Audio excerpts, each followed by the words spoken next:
శ్రీ సత్యసాయి జిల్లా ధర్మవరంలో మంత్రి సత్యకుమార్ యాదవ్ పర్యటించారు. స్వర్ణాంధ్ర స్వచ్ఛంద్ర ధర్మవరం లక్ష్యంగా ముందుకు సాగుతామని ఆయన పిలుపునిచ్చారు. పట్టణంలో పరిశుభ్రతతోనే ఆరోగ్యకరమైన సమాజాన్ని స్థాపించవచ్చని ఆయన అన్నారు. పురపాలక సంఘం ఆధ్వర్యంలో Gandhi circle railway station road వద్ద స్వర్ణాంధ్ర స్వచ్ఛాంధ్ర కార్యక్రమం నిర్వహించారు. ఈ కార్యక్రమంలో మంత్రి పాల్గొన్నారు. అనంతరం నూతనంగా ఏర్పాటు చేసిన పార్కులో మంత్రి పలు మొక్కలు నాటారు.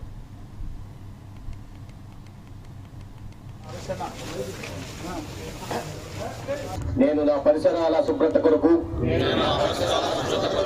ప్రతిరోజు కొంత సమయం కేటాయిస్తానని నా వంతు కృషిగా స్వచ్ఛతా కార్యక్రమాల కొరకు శ్రమదానం చేసి పరిశుభ్ర ఆంధ్రప్రదేశ్ సాధించే సంకల్పానికి కట్టుబడి ఉంటానని